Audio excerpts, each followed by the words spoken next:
All right, guys, we're out here on Sliplock Gulch today. We're talking with Mike Thompson, Big Mike on the rocks. We're going to go through what he's got done to his car. You know, this is a Turbo S. What year is this? This is a 2021 Turbo S. Woo! So we're a 2021 Turbo S. We'll talk about what he's done to his car to make it do stuff like that.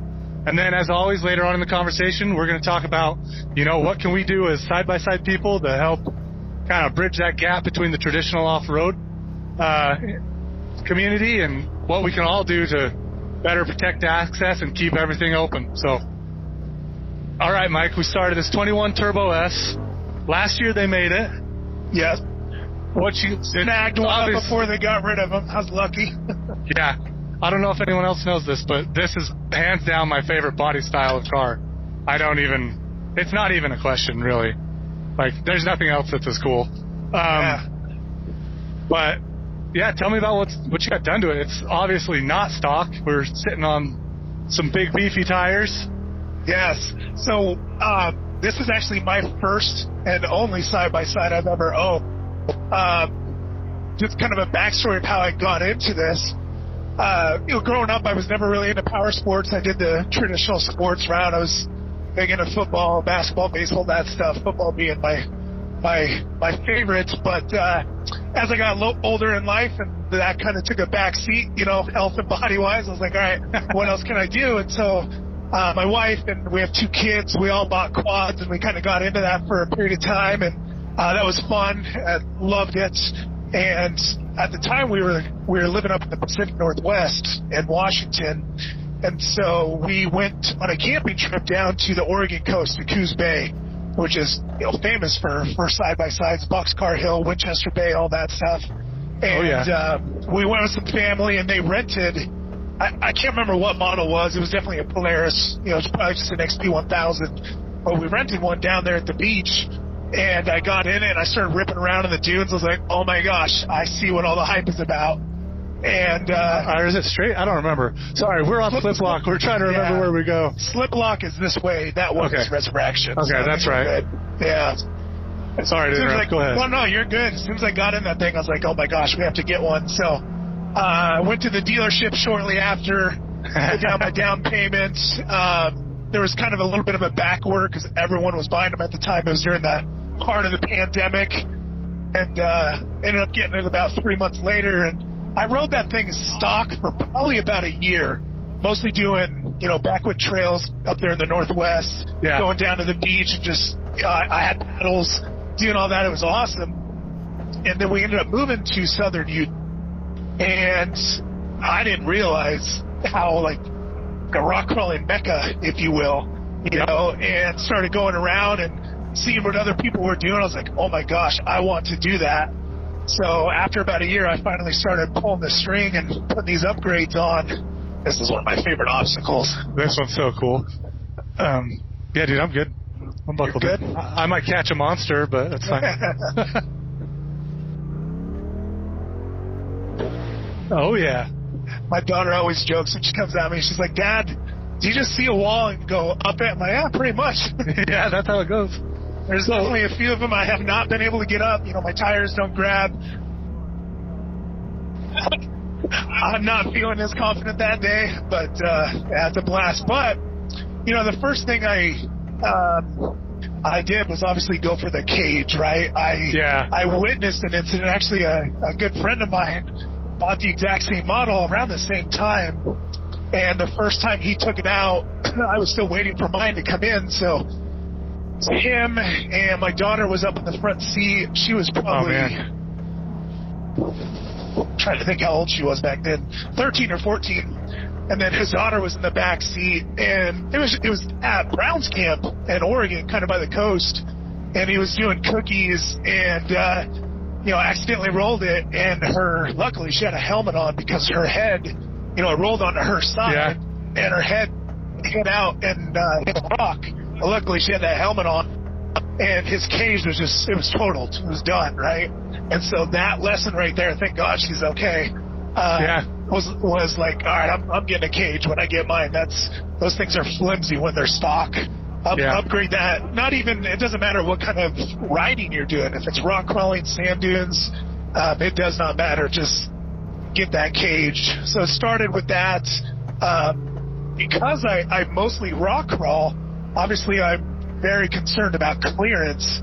Yeah. So I ended up putting on 37-inch stickies, the X-Rocks. I'm typically running these about 5 PSI. Yeah, you got bead locks too, right? Yes, yeah. Bead locks. I've toyed around with it at different levels of PSI.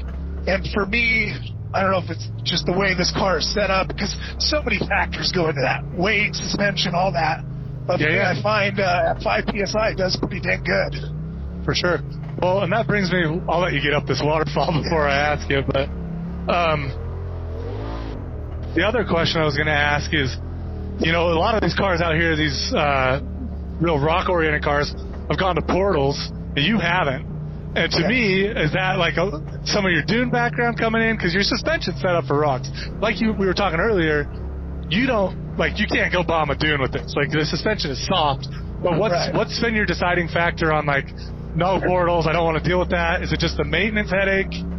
Well, you know, I don't have too much experience with it, but it seems like the few riders that I do know that have had that, I was drawn to it because of the clearance side of it, right? Yeah. And is it this way? Either way. Yeah. It just, you know, anytime you make anything on your car have a stronger point to it, you're going to inevitably cause a weak point somewhere else. And it 100%. Seems like the guys I know, just the experience I've been around, they tend to, more things go wrong with portals than a car without portals. So, really? Like, just suspension-wise, or what? Because for me, my concern is I still like to go fast. So my concern is getting that drop and having that extra leverage against the ball joints. You know, it's nice, you get the clearance, but that extra 4 inches, to me, I'm just terrified of, like, ripping ball joints, control arm. Yeah. You know, and I think a lot of it does come down to the driver too. You know, because I do know, you know, I have friends out here on portals, and they kill it. They have no problems, but they also understand their machines better than, say, someone who, you know, was new like me at the time. You know, a lot of that just comes from experience. But to me, once I set all this up, I was like, I enjoy the way my machine rides. Yes, everybody breaks stuff. If you're rock crawling and doing extreme climbs, stuff's going to go wrong, but you know, it does seem to stay at a minimum. The only real issue I've ever had is with my axles, right? Just because I put myself in compromised positions where the weight is on it too much, and you know, you gun it. So I think I'll stick without the portals, but I have nothing against them. To each their own, right? It's your machine and what you feel comfortable with. I love the way my machine performs, and I think I'll just keep it how it is. Yeah, that makes sense. The one thing I still have to add is a winch. I'm that one guy that's out here crawling without a winch. But it's that old saying, like, as soon as you get a winch, you got to start using it. So, But the good thing is, like, I never do anything crazy without somebody else with me and that has a winch. It was crazy, like that waterfall we just did back there on Sliplock. I would never do that by myself when I first started rock crawling. I wasn't confident. I wasn't sure. But, you know, like anything else, the more repetitions you get, the more you do it, you gain confidence, you gain experience, you know the route you're supposed to take.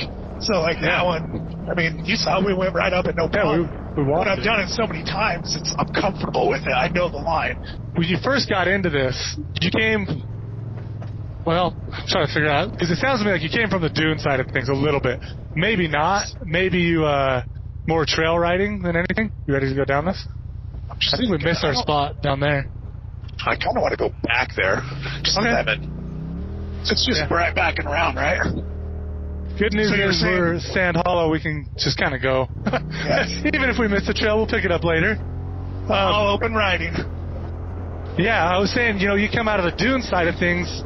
What do you see kind of as a difference between, like, not the actual riding, because that's very clearly, they're massively different, but the communities around those types of things, like the communities at Coos Bay versus, you know, here, even like here, Little Sahara versus Sand Hollow itself, and the rock crawling oriented side of things.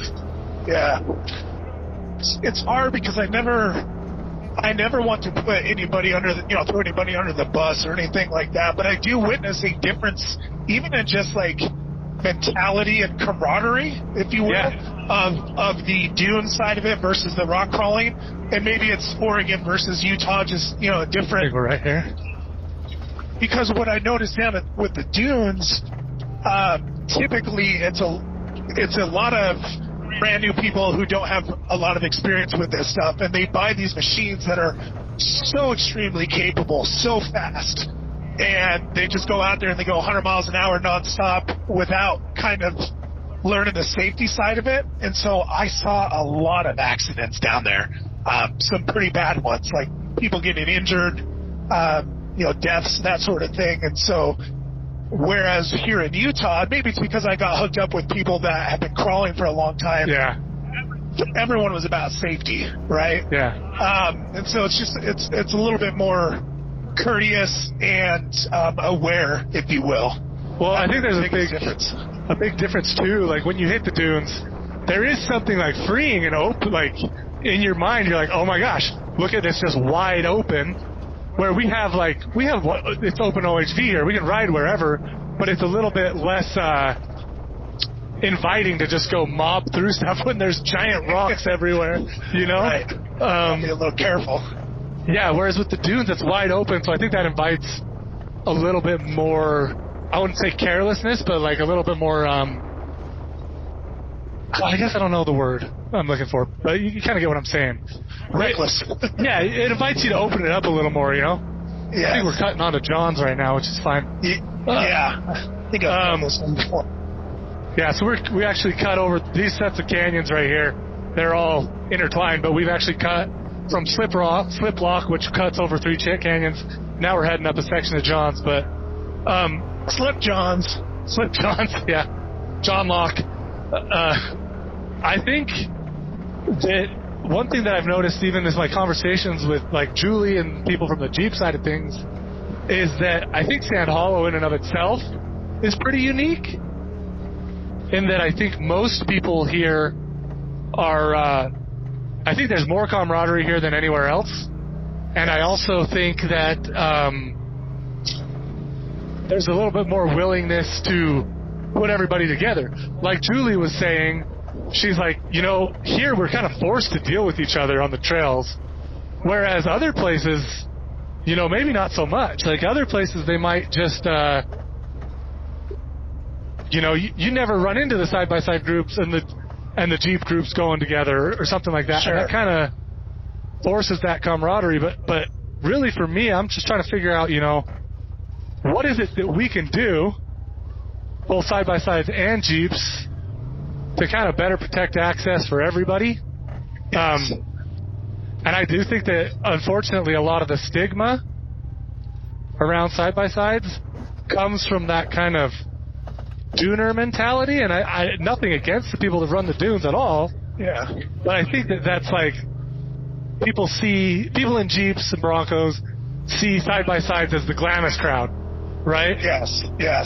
And it's not untrue. There's definitely some of that.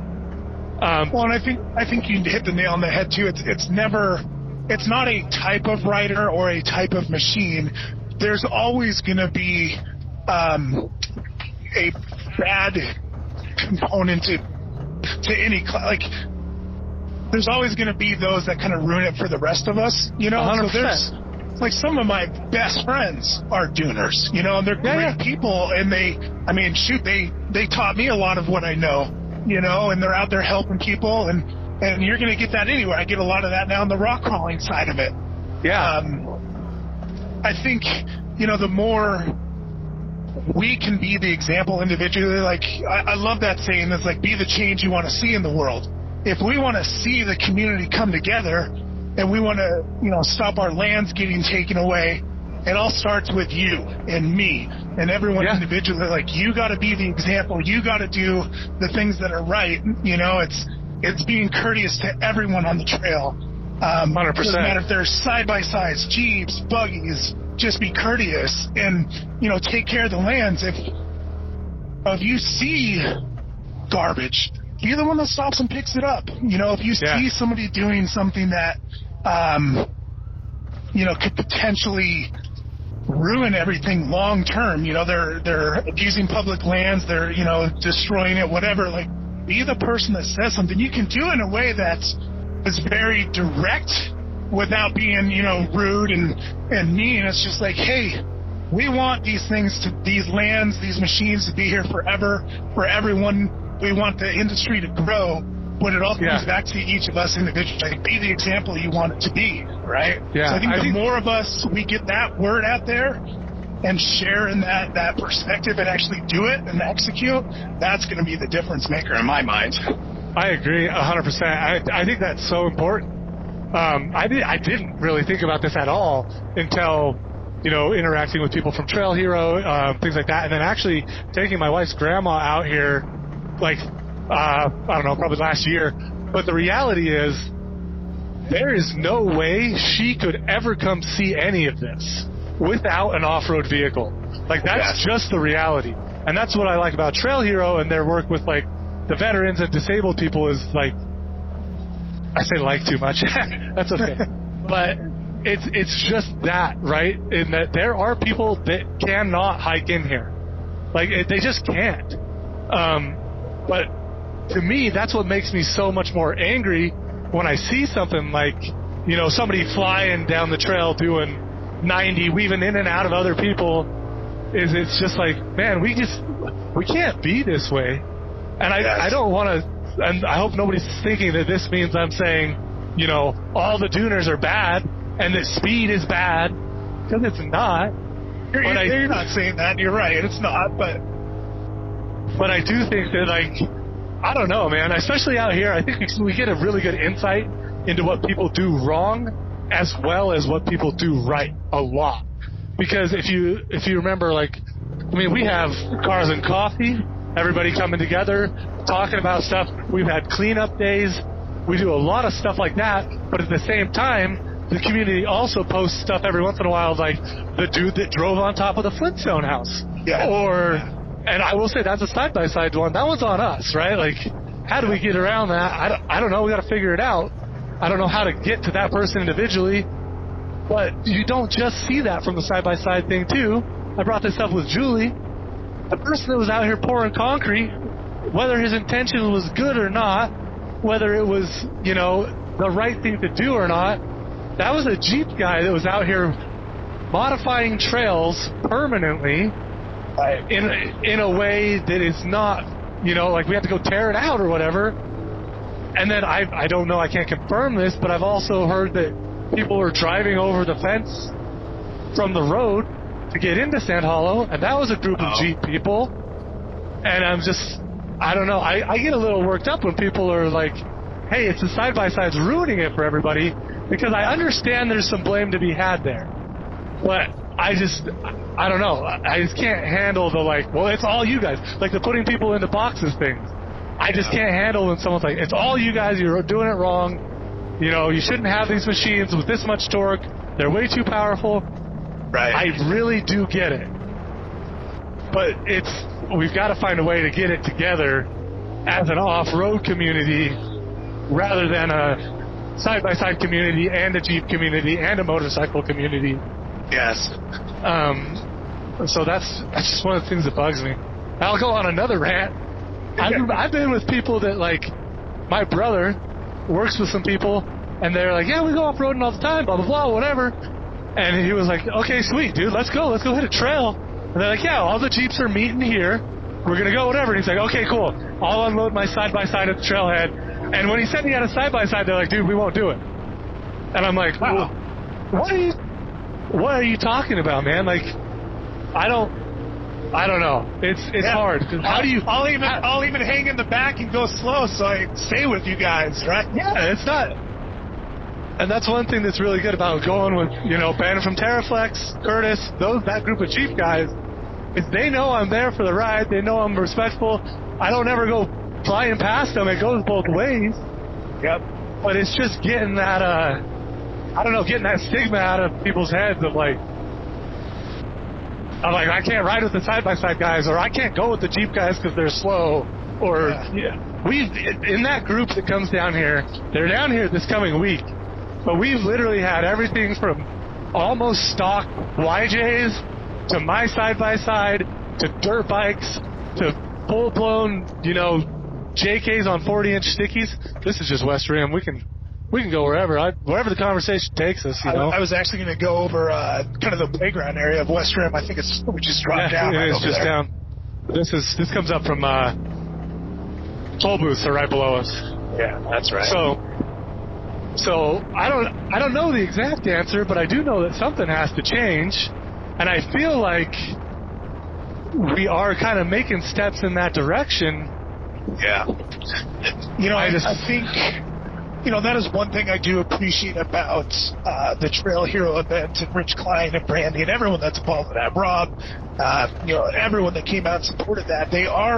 It's good in that it is beginning to kind of unite those three worlds, side-by-sides, Jeeps, buggies, because that entire week there's events for each class, there's mixed events, there's, you know, people are riding together. Like one of my best friends is a Jeep guy, Tim Somerville. He lives up in Enterprise. He's got a built-up Jeep, and he was the first one I really started wheeling with down here. He showed me around, and you know, we always joke like, oh, we're proof that Jeeps and side-by-sides can be friends, right? Because we wheel together all the time, and you know, even I've met a lot of Jeep people that they also have side-by-sides, and so they're enjoying both worlds of it. And they are kind of, you know, ambassadors, if you will, of bridging that gap, bringing the industries together.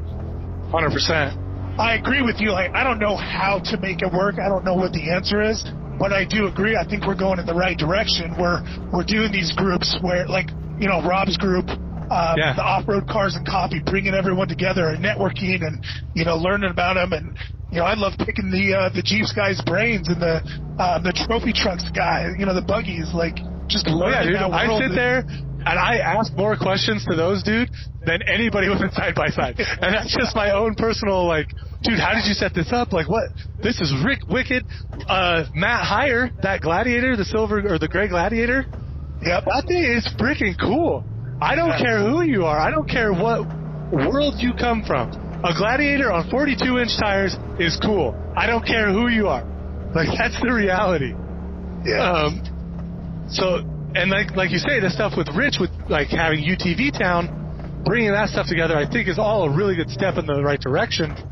And I don't want to say this as a rude comment, but I do think Jeep people need to understand these things aren't going anywhere, and the industry is going to side-by-sides. Yes. I get it. Jeeps they're here forever. They are awesome. But look at King of Hammers last year.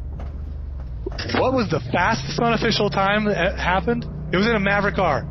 Yep. Look at how many people are coming into the off-road scene from the side-by-side world. It's massive. And I think that's a missed opportunity of, like, dude, we have more people influxing into this from the COVID stuff and coming in from the side-by-side side of things to boost our community. Like, let's not tear those people down at all. Like, why don't we leverage that? Like, we got the numbers now. Let's leverage it, right? Yes. Well, you know, especially when it comes to kind of protecting the land side of it. If 100%. We can all unite and come together, we all have the same end goal and the same vision of we want to keep the lands that we have available to us to ride and make sure they're not going anywhere. And a lot of that is going to take a joint effort, if you will. Play on words for trail out here. We're on the wrong trail for that comment. But no, I do agree, though. I think we're heading in the right direction. It's just going to take a lot more effort from all of us in the industry of being that person that does show the courtesy and the kindness and you know, reaches out to them and just doing the right, like, be the example, right? Be the person that people look up to and that, you know, they can turn to when they need something in that industry, and they're gonna then repay the favor down the road, right? Kind of pay it forward, if you will.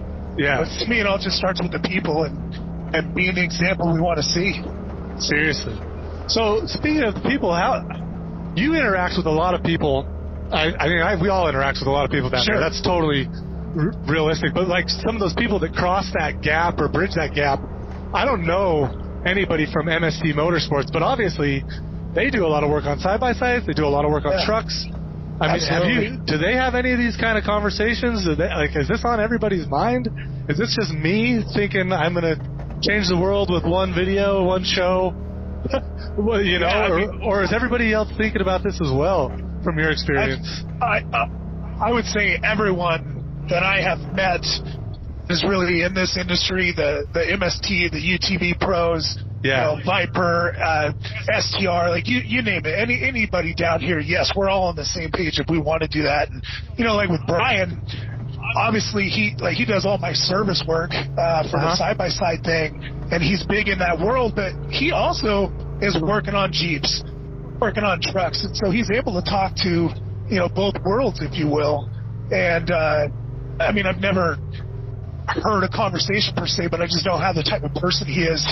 He's another example of, hey, we can all be friends, we can all unite, you know, like, for sure, let's all grow in this. I'm gonna just check this camera for a second, make sure it's still running. It is. That's good. Sorry guys, if you have a GoPro Hero 10, you know what I'm talking about. The overheating issue. That's good to know, because like I say, I maybe don't bump shoulders with as many people, but I think we all do have that same goal. I am curious, as a side-by-side, you know, person, as a side-by-sider, I don't know what to call it, but like, what's one thing that you wish Jeep people, I mean, this might be considered a little interesting right here, but we are in the playground. Surrounded by Jeeps right now. Well, surrounded by Jeeps and a couple Pro Rs. What's one thing that you think that someone from the Jeep side of the industry could really do to kind of help bridge that gap?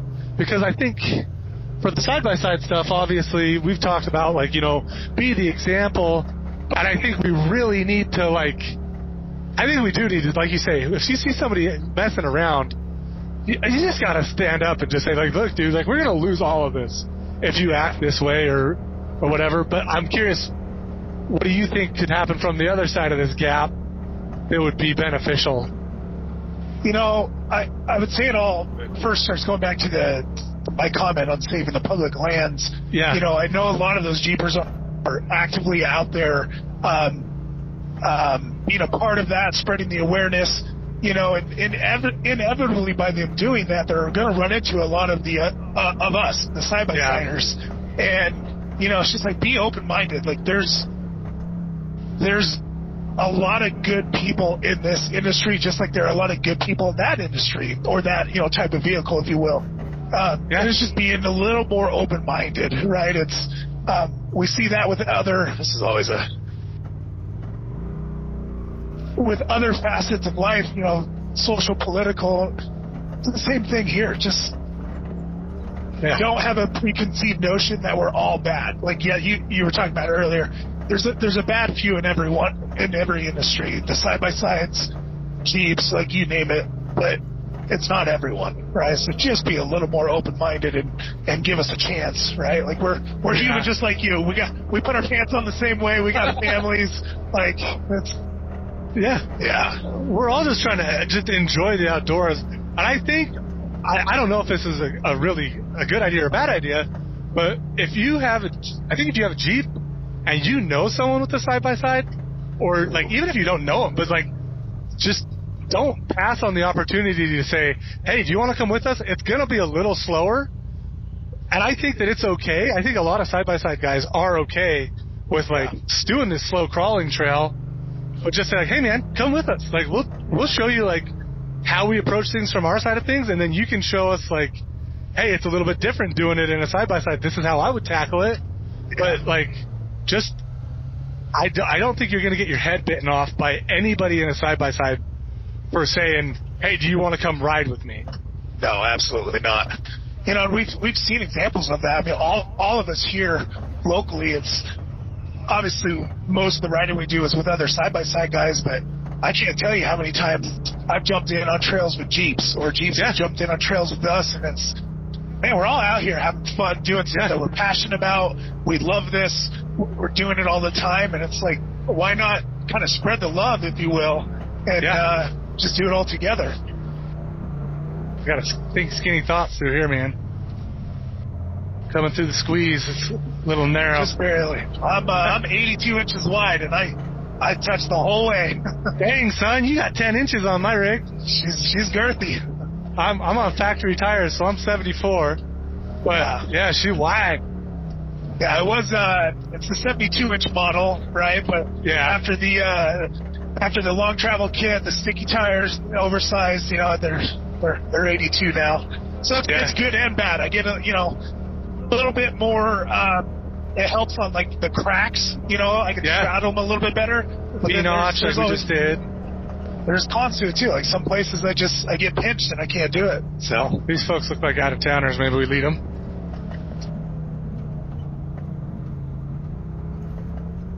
He's got to get his music right. That's one thing. That right there is a good thing or a good indicator of something that I think makes this place so much more special.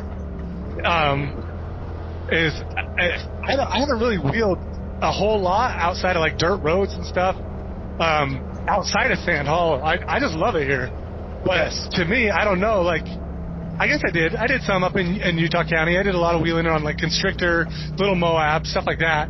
And I feel like the communities there were much more segregated. Did you feel the same kind of thing up in, Pacific Northwest, where side-by-sides stick with side-by-sides, Jeepers stick with Jeepers? Was there any of that blending? Because like we just saw here, we just have gone through multiple groups of Jeeps, side-by-sides, all sorts of stuff, all within a 30-minute period, It's interesting. When I lived up in Washington, I did a lot of trail riding back through the forest. Browns Camp was the big one, and so at Browns Camp you would see it all. Like you'd see large groups of side-by-sides, large groups of full-size trucks, Toyotas that were lifted, Jeeps going through those trails. Even had the dirt bike guys. At the dunes, though, it was very much like side-by-side only. I think here in southern Utah, we have such a unique just unique perspective. There's a guy right here on a pedal bike. That's a first for me. I've never seen a mountain biker out here on this stuff. I actually have a buddy that broke his collarbone on the maze. Really? On his mountain bike. Yeah, Troy. Shout out to Troy. But that just goes to, what I'm saying. We're all here, man. Well,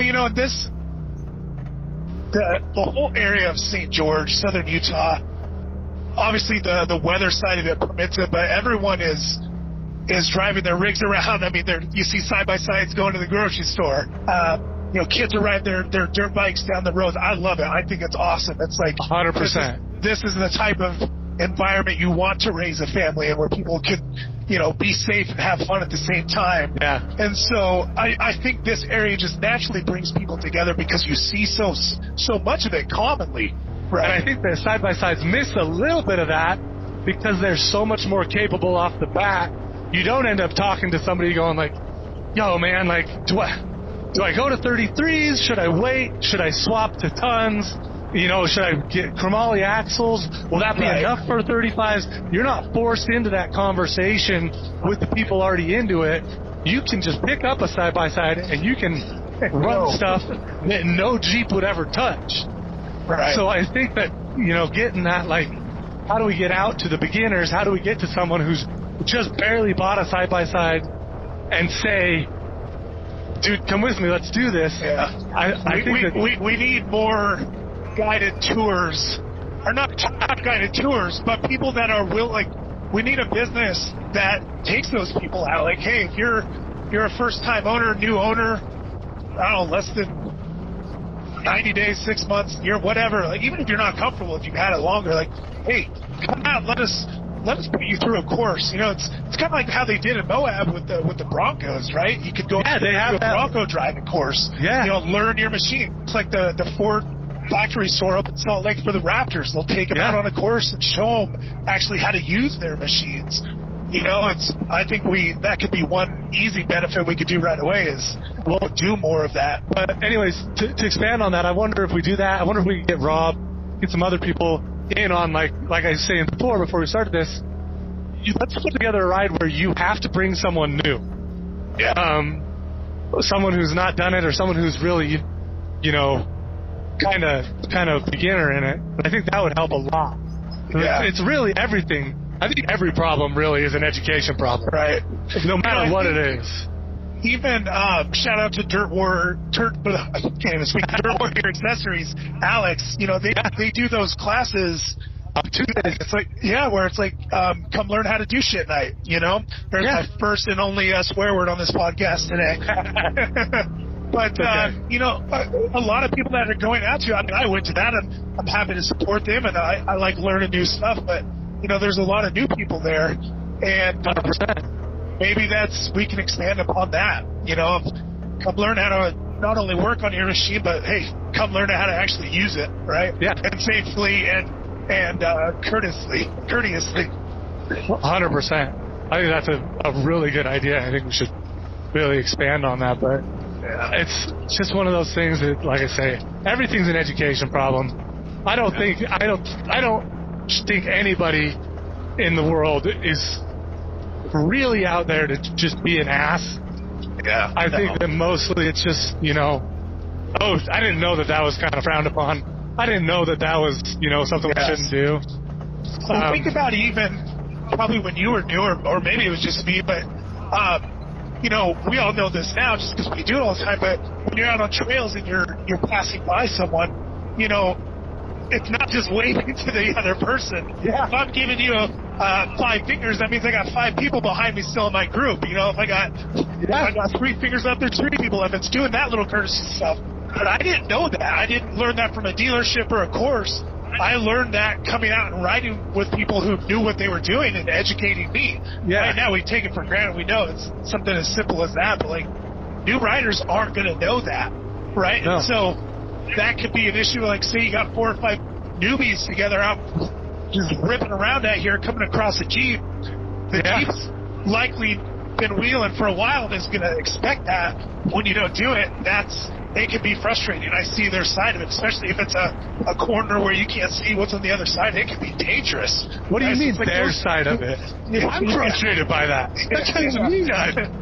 That's everybody's side of it. And that's one thing, you hear people whine about this OHV course, and I'm not going to do anything. It's my public lands. You can't force me to take a course.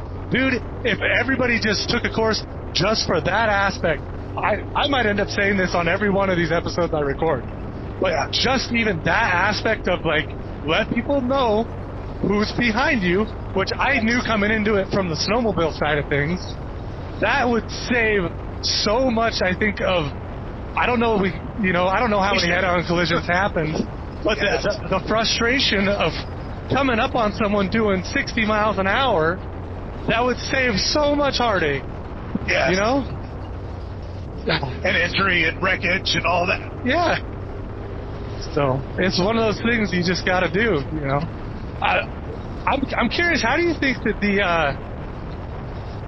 like we're passing this group of people right here out of Suwak, I think. Is that? I don't know. No, these might be the Sand Hollow Resort ones.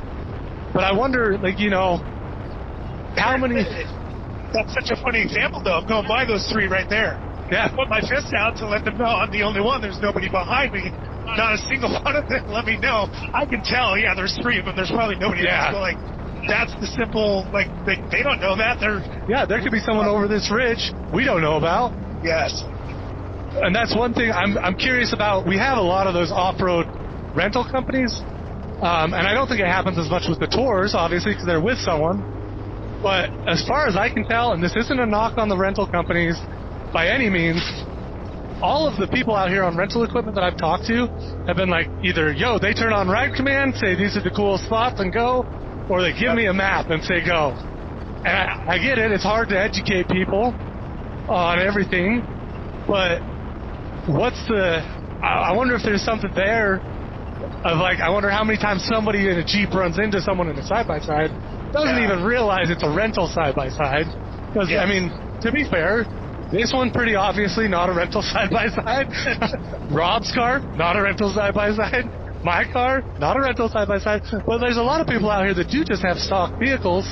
Right. And I wonder how often that frustration is stemming from like rental equipment. Oh, yeah.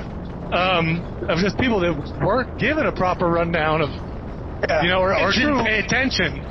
That is a good point, because while I've never rented a side-by-side from a company like that, I have come across groups out here of people renting them, and that's fine. Like, there's nothing wrong with that. But they're out here trying to rock crawl, and those tires are pumped up to 12, 15 PSI, and they're rolling over and getting hurt, and it's like, I don't know if the rental agency educated them on, hey, these tires are at this PSI, you're probably going to struggle with this, but you're okay doing this, Well, I'm sure one more simple little thing that needs to be addressed, because tire pressure is everything out here, Yeah. I'm sure that they don't want to, like, you have a guy coming in to rent a side-by-side, he wants to have a good time. The last thing you want to do as a business owner, I think, scare him or tell him, like, hey, you got to take it easy, tone it back. And like you say, there should be some, like, level of, dude, stay out of the maze. If it has anything over a 5, stay away. If you're going to be on the rocks, our cars are set up in a general purpose car, so they'll do reasonably well on the sand, on the trail, and on the rocks. You're not going to be climbing, the Z-turn on joint effort. Sure. You're not going to be doing the waterfall on Sliplock. I don't know how much of that conversation goes into it. And I think that's one thing that could help. But I see it from the business's point of view. You don't want to instantly put a damper on their rodeo. Right. But maybe it is something that needs to be addressed. I don't know. I'm sure that they've got their processes, and I'm not even sure that any of that is even their fault. For all I know, they do say all that. I've never rented one, and maybe it's just some dude that's like, whatever. I got the insurance. One ear and right out the other. Yep. Yeah. I paid for insurance. I've seen people do absolutely dumb stuff with rental equipment for that exact saying. I watched somebody flip a side-by-side on the Z-turn on Moab Rim. And they literally had it flipped over. It was pointing downhill. And we got in front of them. We're like, dude, we can just winch you onto your wheels. Do you want us to winch you up onto your wheels and you can drive it out? And they're like, well, no, we got enough people in our group and we got the insurance. We'll be fine. They proceeded to flip it from the passenger side, trying to go all the way over because it was kind of up against the ledge. If we had pulled it up with a winch, right, they'd be able to then wiggle it down as we let the winch out. Yep. But they instead chose to flip it all the way over like someone flipping a snowmobile to, get to the other side. It hit the roof. It slid 20 feet, hit a rock, bounced over, and the lady was like, it's okay, the company paid for the insurance because we're out on a company retreat. And I was like, oh, okay. Oh, yeah, I'm sure, dude, whatever you say. But that kind of stuff is like, what are we doing? Someone snaps a picture of that, a video of that, passes it around the granola hiking club stuff. That could be real damaging. That is the stuff that gives us a bad rap, right? Exactly. They automatically associate all with that, and it's like, no, that's just a, unfortunate event, and we're not all that way. But you're right. That's the stuff that gets passed around to the masses and shared, and it's getting posted on Facebook and blasted, But the masses don't care about that awesome execution you just had up the waterfall on Sliplock. They just care that somebody wrecked something or did something stupid, It's only all the viral videos are not accomplishing trails; they're wrecking. Yeah, 100%. The carnage. Yeah, exactly. And so that makes it really hard to beat that stigma when that's what's passed around. But anyways, it's just one thing. I hope we can all get to a point where we can all just kumbaya. Be friends. I hope we can do our part to, educate us and our community. I hope that people in the Jeep community can, also help educate us. I mean, there's so much knowledge in some of those old head Jeep dudes, that have been doing it for 40 years. and just haven't forgot more things about how to drive on rocks than I'll ever know. Right. And that's kind of stuff to be like, I'm never going to get that information from someone if you just like aren't going to talk to me unless I buy a Jeep, because I'm not going to go buy a Jeep. I love my side-by-side, but I still want to know that knowledge. Yeah. Like, and it's kind of a shame if you think of it of like side-by-sides are ruining it, and I won't be a part of that. I mean, you said it right off the bat. Be the change. And that goes, I think, for the other groups too. You want to see us side-by-side people get real good about trail etiquette and stuff? Bring us along, man. Yep. That's the reality. And you know what? Go ahead. Oh, I was just going to say, obviously your podcast is going everywhere, but if you're down here, if you're in Southern Utah, whether you live here, if you're visiting, there are so many of us locals. I know for a fact you would do it. I would do it. Rob Christensen, you name it. Roger Martinez, Sterling Nate Cook. Nate Cook. Heck, even Brian Willis from MST, Justin Keith from UTV Pros. We're all happy to take people out and show them how to have fun, have a blast, but do it the safe and correct way, and show them how to do it so they can get comfortable, and then it spreads from there, right? So if you're down here, hit any of us up. We are happy to help. Happy to help. Right on, man. Well, thank you. This has been a really good conversation. Absolutely. Dude, I love hearing from people. I love hearing about this. Dude, how can people find you if they want to look up? You do want to look up his stuff. Trust me, my stuff's a little memey. His stuff is hardcore rock crawling. So. Yeah, I'm no social media guru. The only one I really use is Instagram, but it's Big Mike on the Rocks. I think there's a period between everything, but Big Mike on the Rocks. Cool. Check us out. I'll post a link for it, and we'll catch you guys next time.